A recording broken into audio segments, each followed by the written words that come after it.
La Corriente del Golfo Podcast presentan Encuentros, un podcast de Movie, la plataforma de cine seleccionado a mano.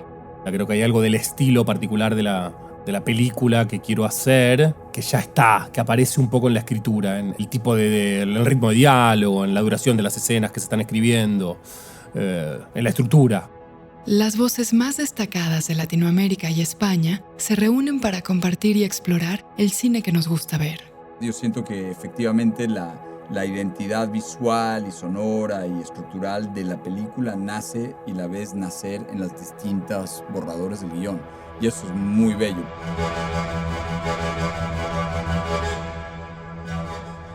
En este episodio, se habla de la escritura como un ejercicio permanente en la creación cinematográfica. Santiago Mitre es un director argentino reconocido inicialmente por su trabajo como guionista en películas de Pablo Trapero, como Leonera, Carancho y Elefante Blanco, todas estrenadas en el Festival de Cannes. Con su ópera prima El Estudiante, obtuvo el premio especial del jurado en Locarno y desde entonces ha desarrollado una exitosa filmografía como director, usando las estrategias del cine clásico para renovar las posibilidades narrativas de géneros como el thriller político. Recientemente, obtuvo un Globo de Oro y fue nominado a los premios Oscar por su largometraje Argentina 1985, también galardonado con el premio Fipressi en el Festival de Venecia. Por otro lado, Alejandro Landes es un director nacido en Brasil que creció entre Ecuador y Colombia. Después de trabajar algunos años en la prensa y televisión de Estados Unidos, debutó como director en Sundance con el documental Cocalero, un registro de la campaña electoral de Evo Morales en Bolivia. En 2011 estrenó en la quincena de realizadores de Cannes Porfirio, una ficción inspirada en hechos reales que utiliza elementos documentales en su puesta en escena. 7 años después, obtuvo el premio especial del jurado del Festival de Sundance por Monos, una ambiciosa representación de la juventud y del conflicto armado en Colombia, que también fue seleccionada para ser parte del panorama de la Berlinale. Santiago y Alejandro se reúnen aquí para hablar de los procesos de investigación que nutren sus guiones y su trabajo con actores naturales y profesionales.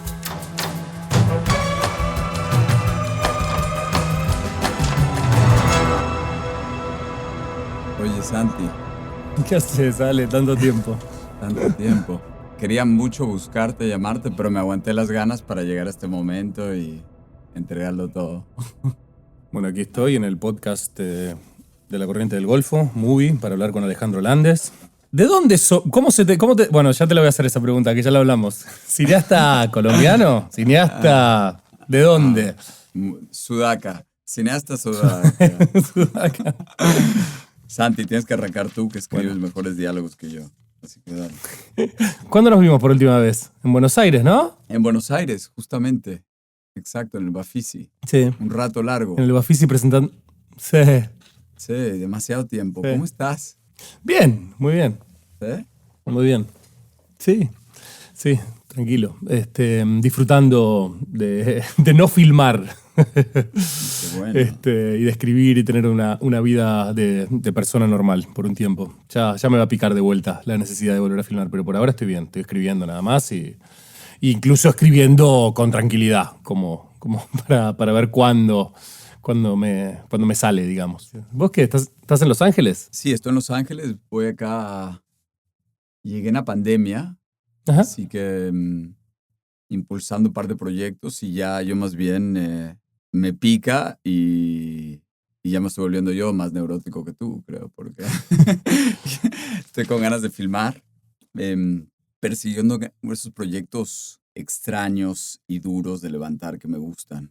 Cada vez que me la ponga más difícil, ¿no? Sí. Pero bien, he estado como muy en el proceso de escribir y es la primera vez que también escribo más de como varias cosas a la vez. No varias, pero por lo menos un par de cosas a la vez. Y eso ha sido como un aprendizaje. Siempre era como, o sea, un tren, una sola vía. Ujú. Y ahora por primera vez estoy como dividiendo mi atención, cosa que te diré si funciona o no. Episodio 1. El estado de la escritura. ¿Y cómo estructuras tus días? O sea, ya, digamos, entrando a algo como aterrizar distintos proyectos. Me parece muy importante que estén en distintas etapas. Eso lo estoy percibiendo. Incluso me acuerdo durante Monos, que fue un proceso demorado para levantar esa película. Estaba escribiendo cuentos cortos, como para tener Ujú, alguna satisfacción a corto plazo, porque necesitaba algo de una duración más corta. Pero ¿cómo te ujú. estructuras? O sea, ¿logras pensar, Cuen- digamos, en ese ¿Cuentos momento? cortos de, cuentos cortos decís narrativa? Sí, eran cuentos cortos, pero no para cine, era simplemente Sí, literatura. Ujú. claro. Ah, mira, Em, nunca me salió a mí eso. Si querés, ahora vuelvo a tu pregunta. te voy Pero mirá a, que te voy a pasar uno, a ver escribo qué te parece. mucho. Escribo mucho, pero no encuentro placer en la escritura. Es mi oficio, pero no encuentro. Digamos, siempre lo puedo manejar mi neurosis de la escritura siempre y cuando sea para un intermedio distinto, que no es el papel. Si tuviera que trabajar la frase, es algo. Bueno, en el diálogo un poco lo trabajás, pero a la vez que sabes que el actor en algún momento, en el mejor de los casos, lo va a mejorar. Entonces Pero me gustaría mucho poder alguna vez escribir algo que no sea cinematográfico, pero todavía no lo he logrado. A mí me duele también, pero me gusta. O sea, creo Mm, que es un poco... Me duele, pero me gusta. Supongo que ejerces un poco más de control porque en el cine tienes que ceder tanto control en el proceso, digamos, se mete la vida por medio, ¿no? ujú. Tantos procesos de fe. Que eso me ayudaba a tener algún tipo de control, por lo menos sobre un cuento corto. em, y eso me ayudaba en ese proceso. Y ahora ya desarrollando, como bien dices, distintas cosas en distintos procesos, creo que yo llegué más bien tarde al oficio de escritor. Creo que primero me formé, digamos, detrás de la cámara y después a escribir. Claro, bueno, pues empezaste haciendo un documental, ¿no? Exacto, exacto. Cocalero. Cocalero. ¿Y antes de As- Cocalero qué habías hecho? Trabajé en un programa de televisión. Sí, Armé un programa con un periodista argentino que se llama Andrés Oppenheimer. sí. Estaba trabajando en un diario y él me propuso armar un programa de televisión y justamente le dije que sí, yo no tenía idea de televisión, pero me lancé y yo escribía y con él el programa y me dedicaba a editarlo y salía una vez a la semana. Y hoy en día ese programa está en CNN. Solo estuve un año ahí y en ese periodo que estuve haciendo ese show, uno de los invitados fue Evo Morales, después de que lo habían acusado de liderar un golpe en contra del entonces presidente boliviano Gonzalo Sánchez de Lozada, que teníamos en el estudio. Es una situación como ahora. Evo Morales en Bolivia vía satélite y Gonzalo Sánchez de Lozada en el estudio a unos pasos míos y era como Pinochet Allende, una versión tal vez un poquito más civilizada de esa situación y me marcó mucho y creo que tenía 24 años en ese momento y me lancé. Cuando él se lanzó a la presidencia, yo me lancé a Bolivia, país que nunca había visitado, que no conocía y ese fue el principio de hacer cine. Wow. Y en ese momento, vos, digamos, Evo no era el ícono que es ahora, digamos, era. No, no. Y lo fuiste a buscar ya sabiendo que querías hacer una película o simplemente querías seguir entender No, quién era Evo. no creo que te va a gustar esta historia, Santi, ya que has lidiado con presidentes, y era que él en su encuadre, vía satélite, tenía un cartelito atrás que decía Evo presidente, y todo el mundo en el estudio se cagaba de risa porque cómo este tipo va a ser presidente. Incluso el cartel se cayó un par de veces detrás de él y alguien entraba al encuadre y lo volvía a colgar. Y yo, no sé, yo dije, este señor va a ser presidente. Así que, no sé, ya había visto como hay un canon de películas de elección, como bien sabes, y aquí hiciste Ujú. una, buenísima. Y, y entonces fui con la idea de hacer una película y se lo propuse desde el primer día. Le toqué la puerta 2 días después de llegar a La Paz y en ese momento era solo él, su conductor y su secretaria. Eran 3 personas circulando porque los chances de que él ganara muy pequeños, o sea, la gente lo dudaba. Y para hacerte una larga historia corta, pues unos 3 o 4 meses después había un convoy de 60 carros recorriendo todo el país y yo estaba ahí con él. em, una relación como con fricción, porque en momentos él decía, ¿qué haces aquí? ¿Quién eres tú? ¿De dónde vienes? ¿Por qué crees que iba a ser presidente? Y al momentos, pues, había la fuerza gravitacional que genera la cámara y que te sigan y me dejaba entrar, ¿no? Y así fue. O sea que la confianza con él era, digamos, si bien la construyeron rápido, era fluctuante durante la película. Exacto. Él en algún momento me declaró agente, no sé de qué servicio de inteligencia, si de la CIA o de alguna otra cosa, pero me echó. Y después volví. Entonces fue como una relación como amorosa, como tormentosa con él. Simplemente porque él sí, me imagino que en ese momento yo no había hecho una película y él tenía todo tipo de dudas. Pero afortunadamente el movimiento me dejó acompañar a otros líderes del partido de Evo cuando Evo no quería que nosotros estemos cerca. Y ese fue como, no sé, esa fue una experiencia que como sabía que tal vez un día me dejaba entrar y otro día no, creo que me ayudó a entender la importancia como del estar presente, de ver lo que tienes por delante, de no intentar proyectar lo que tú quieres sobre el mundo, sino intentar ser ágil a lo que el mundo te está dando en ese momento. Y creo que eso fue como una gran lección de hacer un documental, ¿no? Y intento llevar eso a la ficción cuando sí proyecto todo lo que quiero en el guión, pero ya cuando estás ahí, como bien sabes, hay cosas que el mundo, sea por clima, sea por un actor, sea por un problema técnico, pues que te da y cómo buscas la frescura a través de encarar esas cosas, ¿no? Me imagino que te ha pasado algo así, ¿no? Donde tal vez la situación que tienes por delante es diametralmente opuesta a la que querías cuando estabas escribiendo el guión. Bueno, sí, es un poco frustrante. No, digo, a mí me gusta escuchar cómo trabajaste vos en ese momento. O sea, más allá de que ahora me imagino que sos un director distinto al que incluso en las expectativas que tenías, digamos, de las imágenes que querías lograr en Cocalero, a las expectativas de la imagen que querías lograr en Monos. Me imagino que es algo distinto porque uno va, no sé, como transformando la mirada, digamos, y la capacidad de construir las imágenes, qué sé yo, de otra manera. Pero yo como guionista soy... Igual a mí en El Estudiante una de las cosas que me pareció... bueno, lo que tienen que ver, digo, para los que que estén escuchando el programa y no los conozcan, lo que tienen que ver Cocalero y El Estudiante es muy poco, pero en un punto ambas cuentan un proceso de elección. En mi caso, en la película El Estudiante es sobre política universitaria en la Universidad de Buenos Aires. Es una película completamente ficcionada sobre un personaje inventado y una película que quería contar ese micromundo de la universidad pública para referir funcionamientos de la política en distintos ámbitos. Pero sin embargo, una película hecha con un presupuesto nulo. Nulo no, bueno, muy bajo, de $25.000 creo. Que tuvimos que filmarla con una estrategia un poco documental. Hola, buenas noches, soy Paula Castillo de Brecha. Bueno, ante todo, saludo que se esté planteando esta discusión. Un plan de estudios con casi 30 años no puede ser nunca una herramienta intelectual potente para actuar en la Argentina de hoy. Además, apoyado en ese plan, hay una planta docente envejecida que insiste en sostener un programa intelectual que no representa para nada las contradicciones actuales. Ahora bien, me parece que nos está faltando una pata fundamental en esta discusión para modificar el plan, que es la pata política. Acabamos de escuchar un fragmento de El Estudiante, de Santiago Mitre.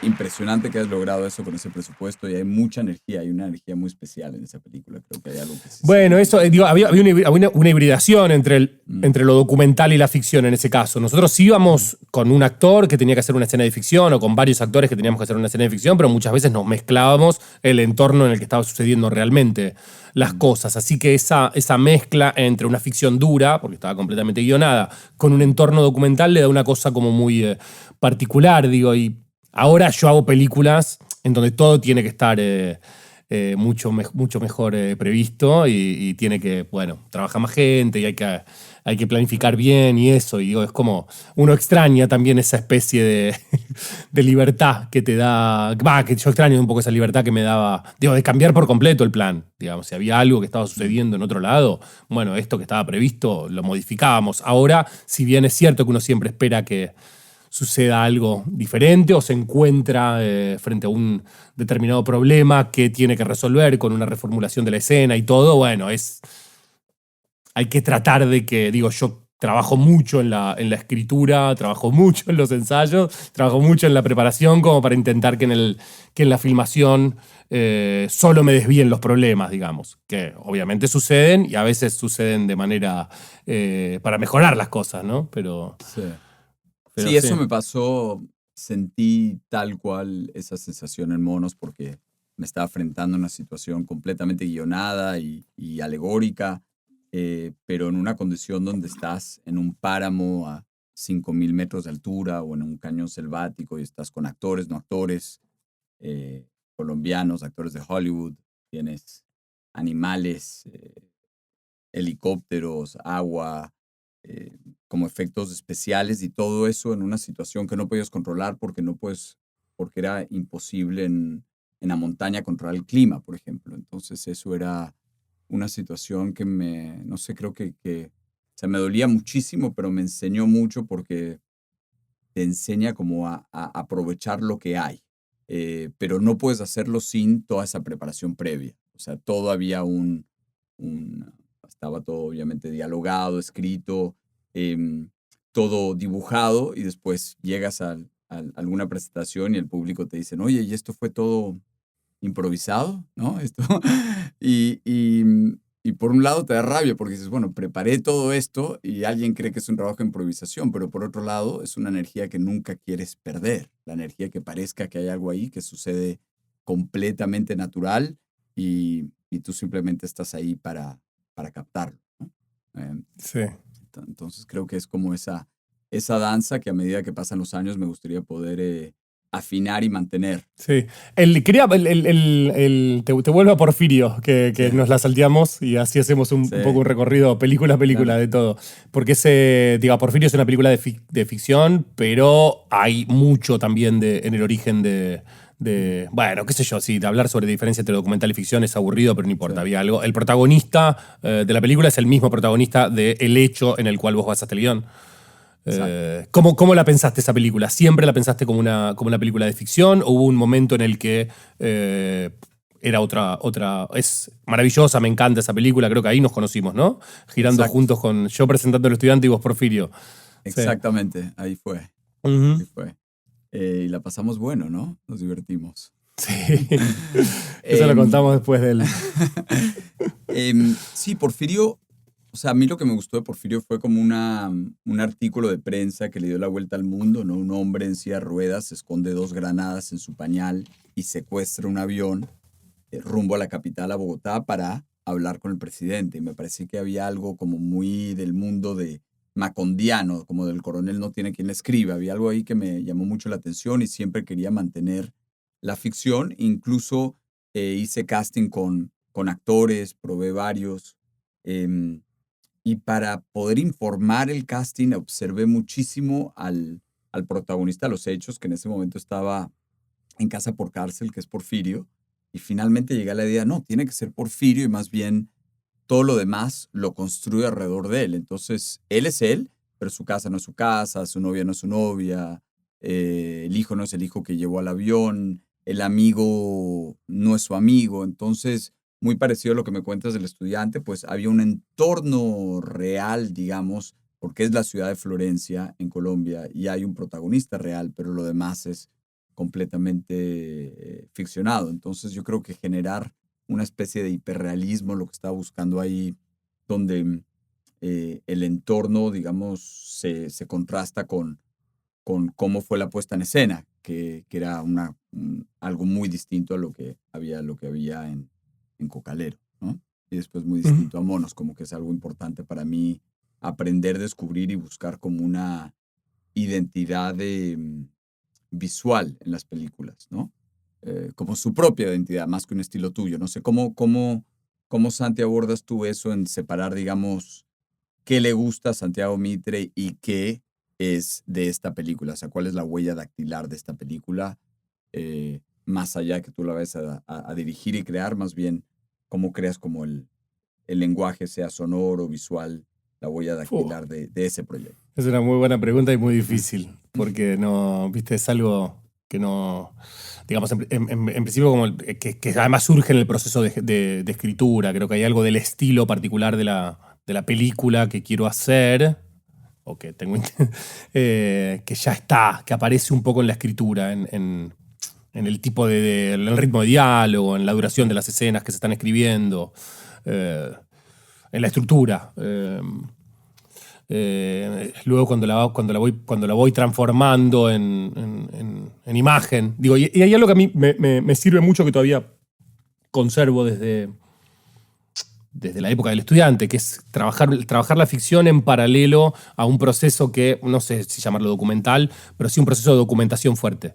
Entonces, digo, cuando estoy escribiendo el guión y estoy desarrollando la hipótesis ficcional de lo que sea, estoy haciendo un proceso de documentación, digamos, si es sobre algo histórico, como en el caso de 1985, es en archivo, o conversando con gente, pero también cuando hago películas que no hay un referente histórico o un referente real con cuestiones vinculadas al tema. Digo, en La Patota, Paulina, los viajes a Mendoza y a las escuelas y a los hogares que funcionaban en la periferia de Posadas y del Gran Posadas eran importantísimos para mí. Y estar en ese lugar viendo cómo funcionaba y sacando fotos o filmando pequeñas imágenes de video. Y lo mismo cuando hice una película sobre presidentes. Digo, viajé a tres cumbres y viajé muchísimo al hotel en donde yo sabía que íbamos a transcurrir la cordillera, en donde iba a transcurrir la cumbre de presidentes. Como para ir, que la atmósfera del lugar pudiera ser también, qué sé yo, algo que me... No sé si... Sí, que me sirva para poder ir entendiendo la escritura como una escritura que tiene como el objeto final algo visual, digamos, o algo que va a ser una imagen cinematográfica. Intermedio. Movie, la plataforma de cine en línea que presenta una selección con curaduría. Películas increíbles, interesantes y hermosas de todo el mundo. Obras maestras del cine, retrospectivas de directores, programas especiales, estrenos exclusivos y selecciones de los principales festivales de cine del mundo. Siempre hay algo nuevo por descubrir. Para ver lo mejor del cine en streaming, visita movie.com/encuentros y prueba Movie gratis durante 30 días. Esto es mubi.com/encuentros para obtener 30 días del mejor cine gratis. En este espacio, Santiago Mitre y Alejandro Landes hablan de algunas de sus películas favoritas. ¿Qué has visto este año que te conmovió? ¿Qué experiencia en el cine tuviste que saliste del cine, digamos, conmovido, sacudido? Boludo, pasa que vi una función de La Sociedad de la Nieve, la primera función que hizo Bayona, creo que para el equipo español. Yo justo estaba por ahí por España y me invitaron. La película es muy conmovedora, yo conozco la historia desde que soy un niño, creo que es prácticamente el primer libro que leí en mi vida.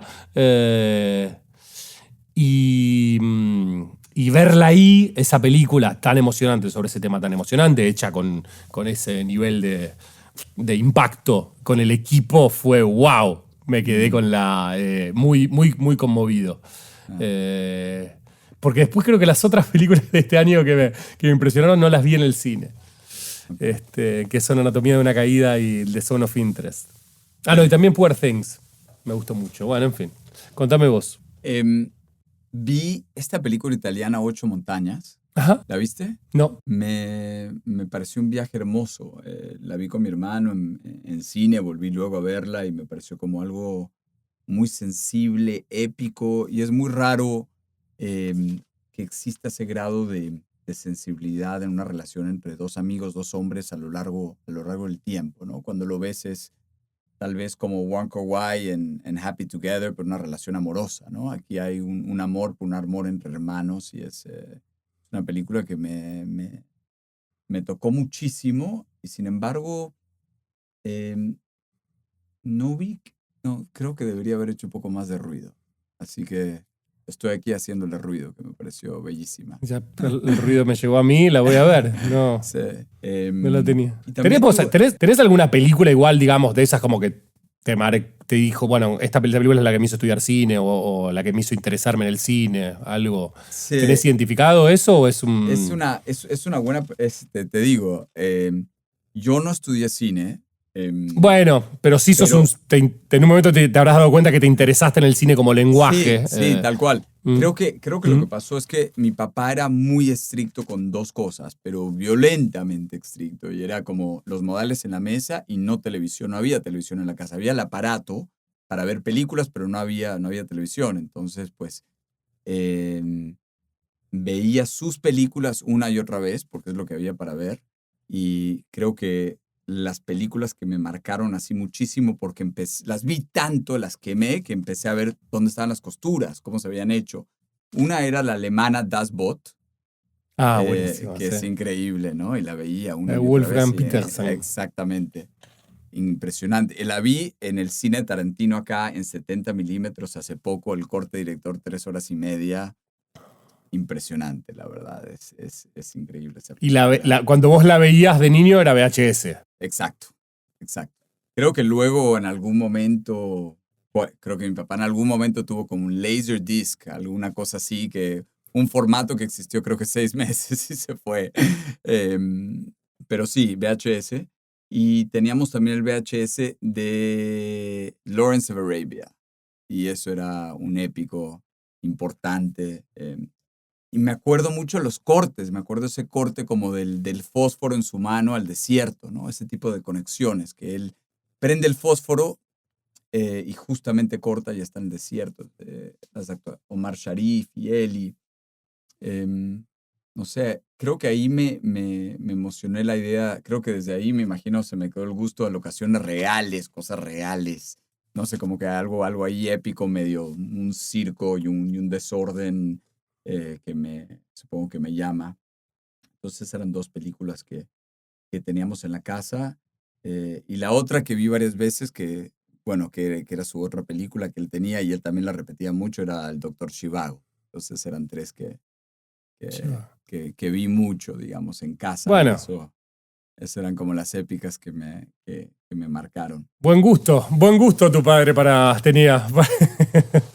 Mejor dicho, lo que te quiero contar, todo esto para contarte que me hice cineasta porque no podía ver televisión. Eso es lo que estoy tratando de decir.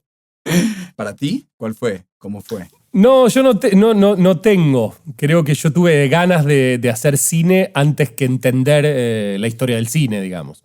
Había una especie de curiosidad por la manera... hay una anécdota, bueno, pues tal vez ya te la conté, pero una profesora tuvo en primario tuvo la buena idea de que en lugar de pedirnos un trabajo escrito, nos lo pidió filmado y en ese momento era el momento en el que se empezaban a comercializar las camaritas hogareñas. Entonces conseguimos una camarita hogareña y filmé algo. Y me pareció descubrí primero eso que la cinefilia, digamos, qué lindo. o que las películas. Antes sí, bueno, veía las películas... qué sé yo, con las que mis padres me querían entretener y me entretenían mucho. Pero a partir de ahí volví y pregunté, hablé con mis padres, yo tendría 11 años, y me hablaron de la figura del director de cine y entendí que eso era un trabajo. Dije, bueno, qué buen trabajo. y a partir de eso empecé a buscar ya películas que me iban recomendando, pero como creo que la primera película que me marcó, que la vi, que dije, bueno, que era muy chico, tenía 13 años cuando vi Vértigo. Me pareció, bueno, sí, esa obra maestra suprema que es. Increíble. Y para ti ir al cine de chico, ¿qué sentías? O sea, ¿qué significaba para ti ir al cine? ¿Era algo que hacías solo, con tu familia, con amigos? O sea, de chico, digamos, 10, 12, 11 años, ¿qué significaba ir al cine? ¿Era un premio? Bueno, yo soy generación VHS, creo, igual que vos, Sí. O sea que tengo mucho de películas en VHS. El cine me encantaba ir al cine y era algo que hacía con mi familia. Sobre todo, alguna vez me dejaban invitar a un amigo, pero era algo. Tengo mucho consumo de películas en la televisión y en ir al videoclub y pasarme mucho tiempo eligiendo las películas. Eh, Era eso, pero de ir al cine, además yo no vivía en una zona céntrica, sino era bastante periférica, el cine no estaba cerca, no era algo que podía hacer yo solo, me tenían que llevar, era. Qué importante que era el videoclub, ¿no? Qué importante era ir, escoger la película, pensar, informarte. Me acuerdo que mi mamá me llevó Sí. un par de veces al videoclub de regreso con la película que había escogido porque no era apta para menores. Segunda parte. Ya que lo has hecho varias veces, hay una cierta, no quiero decir fórmula, pero hay como una manera, una postura frente a eso. Dices, bueno, me voy a dar este tiempo para esos ejercicios, escribo y lo vuelvo a hacer, o sucede en paralelo, o es algo que fluye simplemente dependiendo de las condiciones.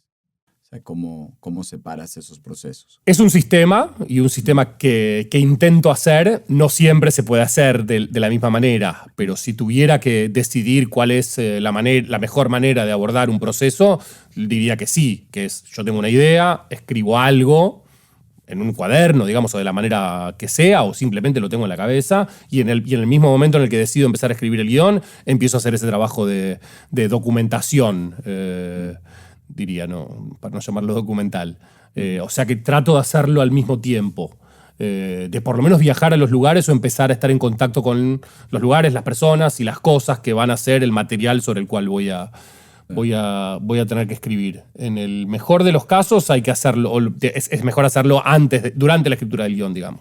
Sí. Y también se puede hacer después, por supuesto, y que eso, bueno, te haga volver a reescribir, que sería, digamos, algo también normal y que está bien. Yo intento hacerlo en paralelo. Sí, yo también. Me parece como muy rico lo que estás diciendo y es mi experiencia tal cual. O sea, es lo mismo que hago. Me acuerdo ir a visitar a Porfirio en su casa, donde está cumpliendo su condena, pasar ratos ahí, conocer Florencia, inspirarme en esos lugares. Y mismo así, en el caso de Monos,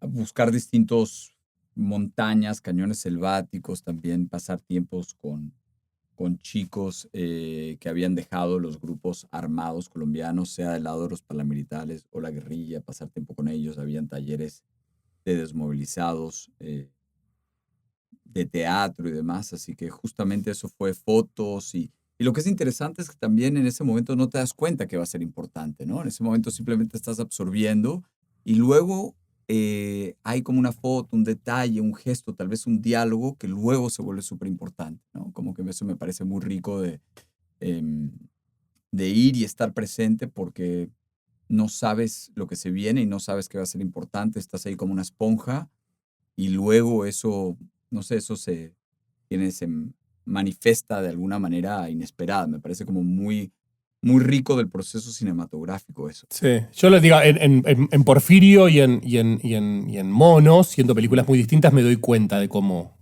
eso te influenció de alguna manera. La manera en la que está filmada la naturaleza y la montaña o la selva. En Monos y la manera en la que está filmada la ciudad en la que vive Porfirio o el encierro de Porfirio y cómo se filman los exteriores como si fueran parte de un encierro también es algo que se nota que vos estuviste ahí trabajando, no sé, digamos, muy en contacto con el material desde el principio, me parece. Es lo que más me inspira, me nutre, creo, ese proceso. Ahora ya lo conozco un poco más y no sé si tengo una fórmula para nada, pero sí intento como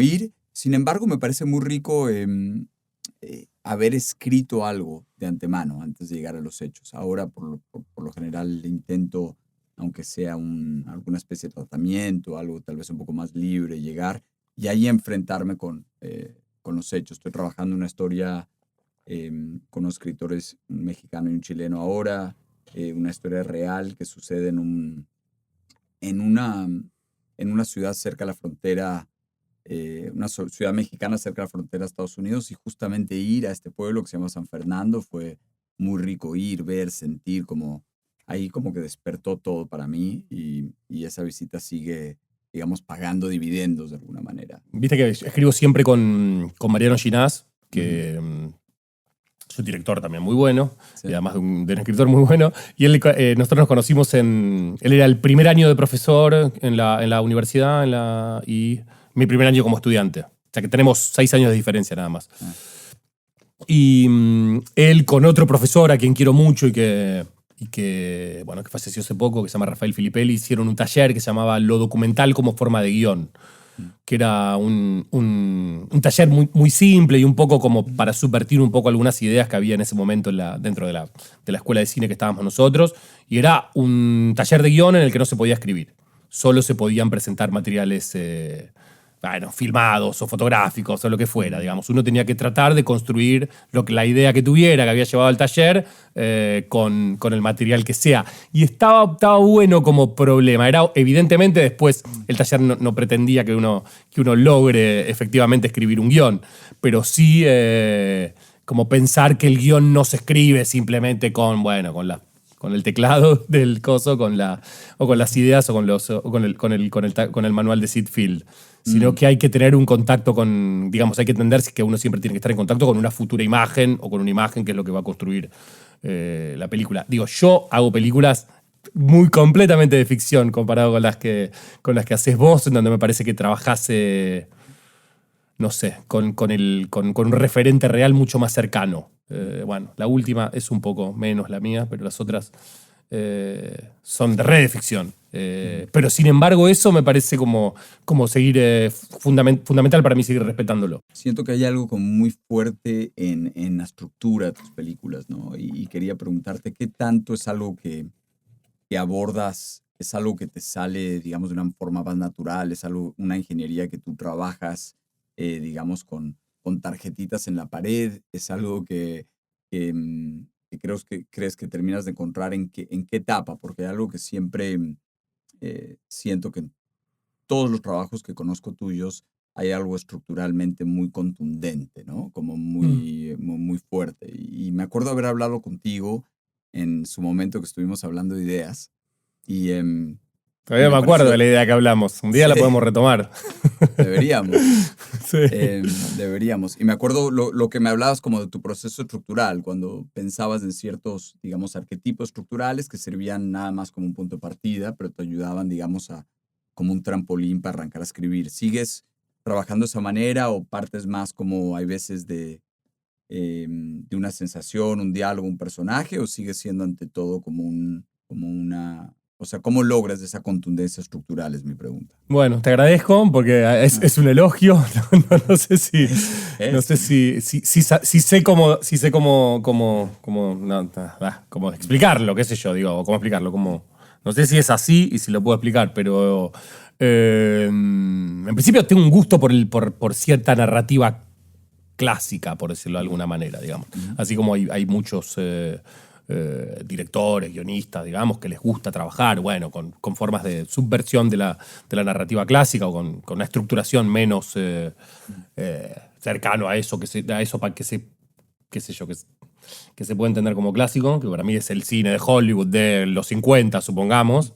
Entonces, hay algo de eso que me gusta y que lo siento cercano y es el cine que me gusta, qué sé yo, siempre miré a Hitchcock, a Ford, a Billy Wilder, digamos, me gusta ese tipo de narrativa. O a Rossellini, que incluso también me parece un gran narrador, a pesar de ser un cineasta moderno o considerado moderno.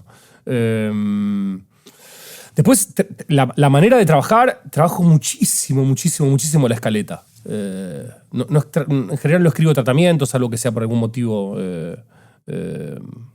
de financiación, viste que a veces el productor te dice, necesitamos el tratamiento porque hay que ir adelantando algo, pero si no, trabajo la escaleta y trabajo... ¿Cómo es la escaleta? Cuéntame un poquito cómo es tu escaleta, en qué es como ante todo. Es una lista de escenas que me voy imaginando, digamos. Siempre, en general lo primero que me aparece cuando empiezo a trabajar en una película es un personaje, un contexto en el que va a estar ese personaje y la primera escena.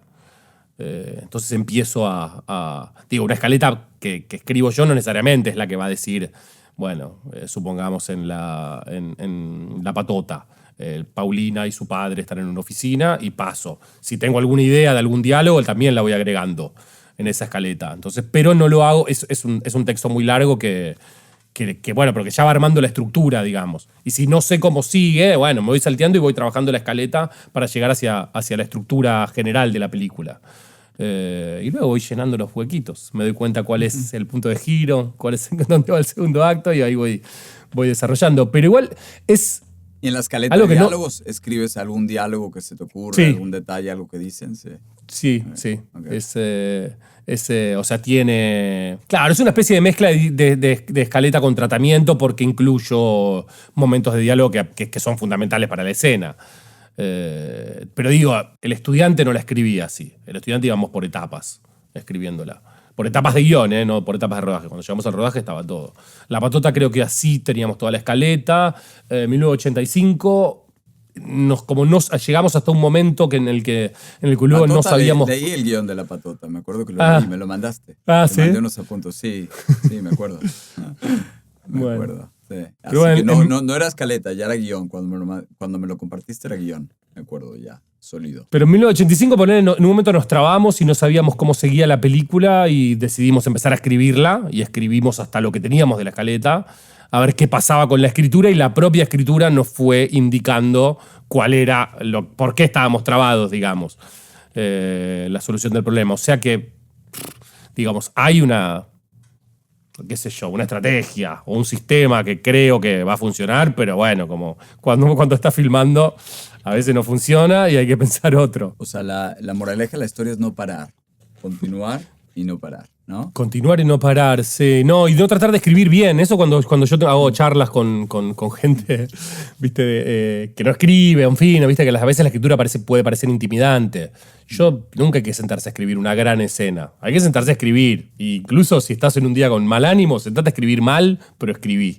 El otro día había una entrevista al que no me acuerdo cómo se llama, creo que es el que escribió Killers of the Flower Moon con Scorsese o la película anterior de Scorsese, no me acuerdo. No, Killers of the Flower Moon. Eric Roth. Eric Roth, que Sí, todavía escribe sí. con el mismo programa que usaba en la primera Gracias. computadora que tuvo, que no tiene conexión a internet y que le permite escribir solo de a 40 páginas, que es lo que Bueno, él cree que es un acto. Te vas a reír, pero sé que es verdad porque estuve en su casa la semana pasada, justamente. Y él sí tiene como una rutina donde tiene un computador viejísimo, no sé ni siquiera qué marca es, no podía creer que escribe ahí. El teclado es completamente amarillo. Y se hace el mismo sándwich también todos los días. Así que cuando fui me invitó a comer el mismo sándwich ahí como en su casa, que es lo que él come. Y bueno, cuando yo era momento de volver a escribir, ya me echó también, pero estuve un rato con él. Lo he visitado un par de veces en Los Ángeles y es efectivamente así. Va usando el mismo método, la misma máquina desde hace una eternidad y no está conectada al internet. Es impresionante ese viejo. Lo he visto escribir con una máquina de diálisis al lado, o sea, como, no sé, es impresionante, es una máquina el hombre, increíble. Wow. Ese viejo, sí, es una leyenda. Sí. ¿Y por qué lo estuviste viendo? Estuvimos hablando de algún proyecto, también en su momento fue al estreno de Monos y nos hicimos amigos y me invitó a un par de cosas, así que me gusta mantener un diálogo con él, aprender, escucharlo. Me regaló unos hongos una vez, bastante buenos. unos chocolates. Y bueno, es como un boxeador viejo intentando, o sea, que no va a parar de dar puño hasta que suene la campana, lo cual es hermoso. Pero sí me sorprendió lo que me está diciendo porque su oficina era un desorden total, aunque él entendía dónde estaba todo.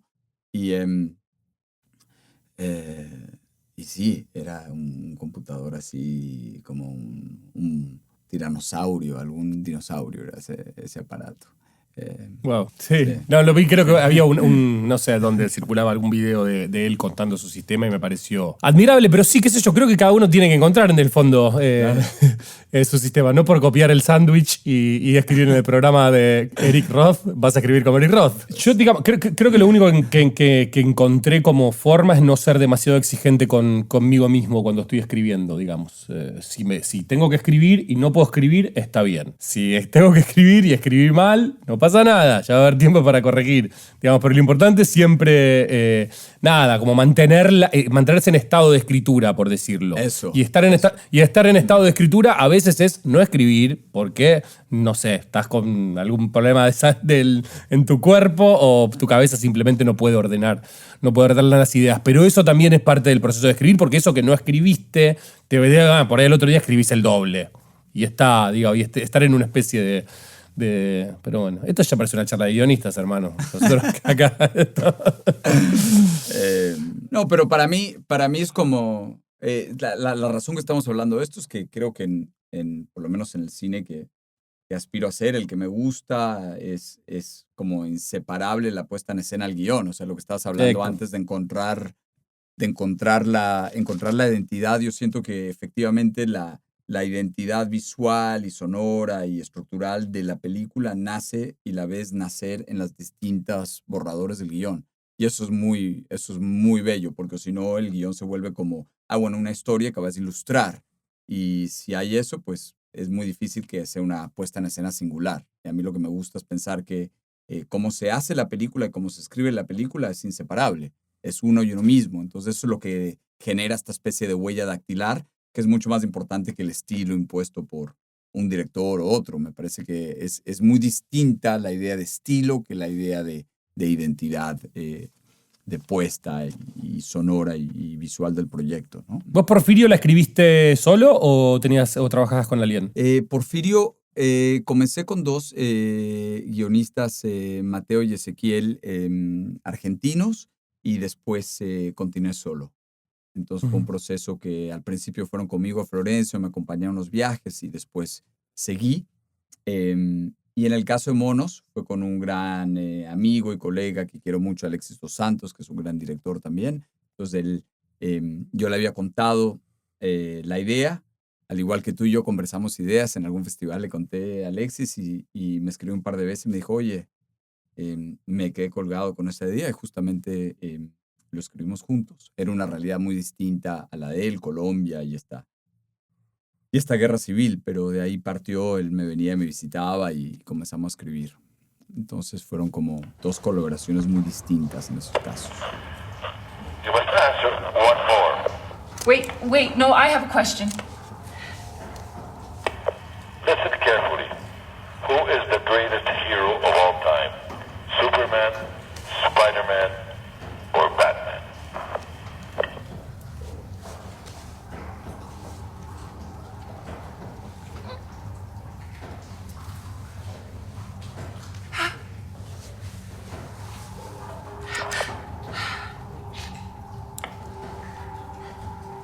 Spider-Man.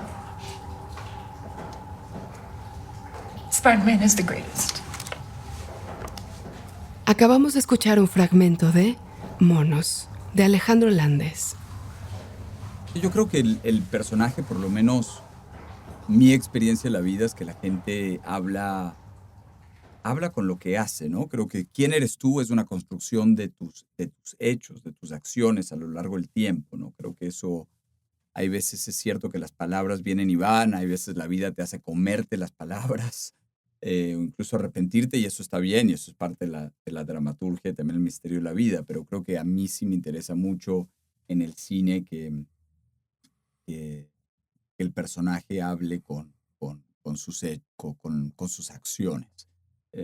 Y también tiene algo que ver con los sueños, por lo menos mi experiencia, mis sueños no son muy dialogados, hay diálogos, hay palabras, hay sensaciones, pero ante todo son como imágenes. Intento buscar en el cine que me interesa hacer algo donde hay suficiente para comprometer a la mente consciente, pero también dejar volar al subconsciente. Entonces yo creo que la manera de dejar que el subconsciente vuele es activando el consciente con una estructura, con un engranaje, con algo que está pasando, pero dejar también que vuele algo más onírico. Me gusta ese concepto como buñuelesco, digamos, del cine que puede hilar esos dos mundos, ¿no? Es algo que me llama la atención. Y en cuanto a los diálogos, intento algunos escribo, otros los encuentro, los ajusto, los busco mientras filmo.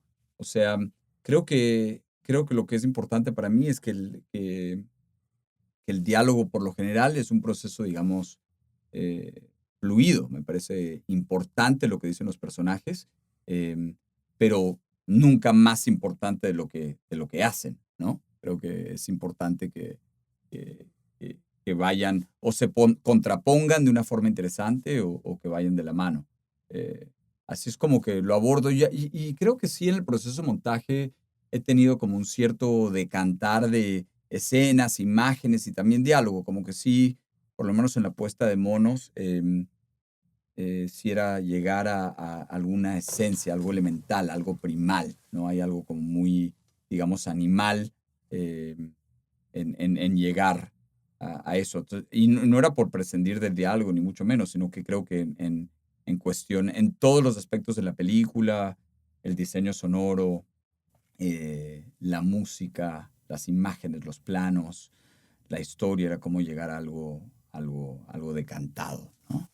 Lo que sí me suena a lo que tú me dijiste, simplemente para completar la idea, me parece muy importante, mi experiencia por lo menos es poner el diálogo en la boca del actor. Lo he hecho con no actores y con actores con mucho recorrido y siempre me funciona muy bien reescribir con cómo dicen ellos las frases y muchas veces no les doy el diálogo, sino les hago preguntas y dejo que ellos me den el diálogo. Entonces, por ejemplo, no sé cuéntame un secreto familiar o cuéntame algo, algún chiste que tienes con tu esposo, con tu esposa, alguna cosa así, y empiezo como busco una cierta idiosincrasia. Entonces, para darte un ejemplo concreto en Monos, cuando la doctora tiene como una prueba de vida por radio, esas cosas que dice rarísimas, como quién es el mejor superhéroe, el hombre araña o Batman, pues esas son cosas, un código que ella mantiene con su hijo, por ejemplo. Y yo lo supe preguntándole, ya no sabía cómo yo lo iba a usar y lo usé para eso, lo cual generaba para una actriz que está filmando a una larga distancia a sus hijos, en una situación complicada, pues de repente se encontraba con un diálogo que le tocaba las fibras y que no se lo esperaba, pero que vino de ella, de alguna manera. Entonces, ese tipo de cosas que son como una emboscada emotiva. Está bueno eso. Yo lo hago también. A ver, me importa mucho el diálogo y es algo que me divierte hacer, me divierte escribir, o sea que los trabajo, además, en general pensando en el actor, por el estudiante, más allá de que Esteban todavía no era un actor muy, muy conocido, era un actor conocido en el ámbito teatral y yo escribía ya pensando en la manera de hablar de Esteban y escribo con la ilusión del momento en el que ese actor en el que estoy pensando va a decir ese diálogo. O sea que ya es que casi escribo para complacerlo en un punto, te diría. Como me acuerdo de escribir los diálogos de La Cordillera y de 1985 pensando en Ricardo y pensando en cómo Ricardo se iba a divertir o cómo iba a ser lindo verlo a Ricardo diciendo eso. O sea que pensar en la persona en el actor que admiro, con el que me gustaría trabajar y cómo lo podría decir me ayuda mucho y me genera como una ilusión un poco infantil, ¿viste? Como, bueno, le estoy inventando algo lindo a esta persona que después se interpreta de esta manera. Entonces, hay algo un poco, bueno, sí, en ese sentido lúdico.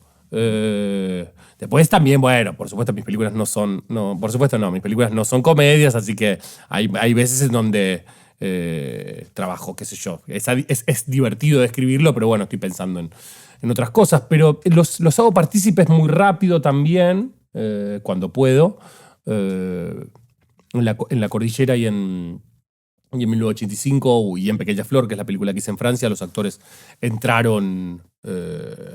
Cuando entraron, yo empecé a trabajar con ellos no son ensayos, diría, sí, pero son esas lecturas en donde, empiezan los intento ser partícipes, digamos. Y como yo trabajo con actores profesionales siempre, incluso de bastante trayectoria, siempre que puedo, ¿no? A veces ahí no se encuentra lo adecuado. bueno, son actores que están formados y que tienen ideas y que pueden aportar cosas, así que trato de escucharlos mucho y de que bueno, que se arme una buena dinámica entre nosotros. Pero creo que sobre todo es eso que te digo al principio, como saber quién va a decir el diálogo y imaginarme diciéndolo me hace como, bueno, no sé, como ilusionarme y tratar de complacerlo desde la escritura, y después cuando lo veo y funciona, me da alegría, entonces, bueno, empezamos a alimentarnos mutuamente como para jugar con las escenas y los diálogos. Y cuando los escuchas, por ejemplo, está en el proceso, los escuchas y regresas y reescribes el diálogo, me imagino, ¿no? O sea, reescribo con ellos, sí. Sí. Exacto, sí. Sí, eso claro, fundamental, qué sé yo. No, igual, no, mentira, fundamental no. Hay un montón de directores que admiro y que les sale bárbaro, que sé que trabajan con el diálogo, si es así, y que modifican muy poco. Yo me lo imagino el diálogo, pero como me estoy imaginando al actor también, en el mejor de los casos, ahora me estoy imaginando un actor que no estoy seguro si me va a aceptar la película, pero bueno, igual nada, me sirve por lo menos para poder, como ilusión, digamos. Pero sí, modifico con el trabajo, digamos, como creo, no sé qué te pasa a vos supongo con el scouting o incluso con el fotógrafo, digamos, cuando empezamos a trabajar, voy y reescribo. Yo reescribo siempre. Sí, yo también. Yo no paro. Creo que, por ejemplo, lo más importante, por lo menos en el caso de Monos, tuvimos una preproducción encerrados en la montaña con estos chicos y yo no les di el guión, pero les hacía ensayar distintas escenas. Incluso estaba ahí Inés Cifrón como de coach, ¿no? Jugando con los chicos y ensayamos. Ellos no sabían que eran escenas de la película, pero los escuchaba los diálogos y siempre iba y reescribía según lo que escuchaba ese día en el taller, digamos, de teatro, lo que iban ensayando, cómo se veían moviendo, y siempre reescribía en base a lo que estaba haciendo. Entonces, creo que fue un proceso como muy bello en el cual una cosa era el guión y otra cosa fue el guión después de estas, digamos, 5 semanas de preproducción donde todos, como una especie de equipo de fútbol concentrados ahí encerrados, pues los podía ver en acción y podía entender incluso no solo de diálogos y de movimientos, sino también de dinámicas de quién se sentaba al lado de quién en la cafetería, quién comía con quién, donde había una verdadera atracción y donde había algo tal vez de repulsión, y era como muy interesante jugar con eso, buscar si había espacio para eso en la reescritura del guión. O sea, yo no paré de escribir hasta el bueno, creo que nunca. Y no, en el montaje se reescribe. Exacto. Bueno, vale, creo que llegamos a tu límite, ¿no? Y sí, hablamos lo suficiente. Creo, bueno, nos falta hablar más. Los chicos acá. Mantengámonos en la misma frecuencia que ya me hacía falta. Dale, hablemos, hacemos un Zoom sin que nos estén grabando en un estudio. Otro Zoom. Te mando un abrazote. Dale, que bueno, eso, nos comunicamos pronto. Lindo verte, Ale, lindo hablar con vos, siempre es un placer, y ojalá nos encontremos pronto para compartir una birra. Y felicidades. Chao, mi hermano. Encuentros, un podcast de Movie, la plataforma de cine seleccionado a mano. Escucha otros episodios de nuestra 6ª temporada de Encuentros, The Movie Podcast, con Alberto Gracia, Luis Ñeco, Ana Cristina Barragán, Rodrigo Moreno, Elena Pardo, Nael Satala, Nele Bolatz, Esteban Bigliardi, Teo Kurt y Sofía Quirós Ubeda. Esto fue Encuentros, The Movie Podcast, con la participación de Santiago Mitre y Alejandro Landes. Idea, F.K. Karel, Sandra Gómez, John Barrenechea y Ricardo Giraldo. Producción, Ricardo Giraldo y Fernando Peña. Productores ejecutivos, F.K. Karel, Sandra Gómez, John Barrenechea, Diego Luna y Gael García Bernal. Investigación, guión y transcripciones, Andrés Suárez. Apoyo en guión y transcripciones, Fernando Peña. Coordinación de invitados, Mónica Pérez. Edición y música original, Andrés Solís. Voz, Elvira Liceaga. Marketing y comunicación, Sofía Chacón y Fabiola Quintero. Grabación de Santiago Mitre en Buenos Aires, Agustina Lecha en MCL Studio. Grabación de Alejandro Landes en Los Ángeles, Briana en Golden Impala Studio. La Corriente del Golfo Podcast y Movie, todos los derechos reservados 2024.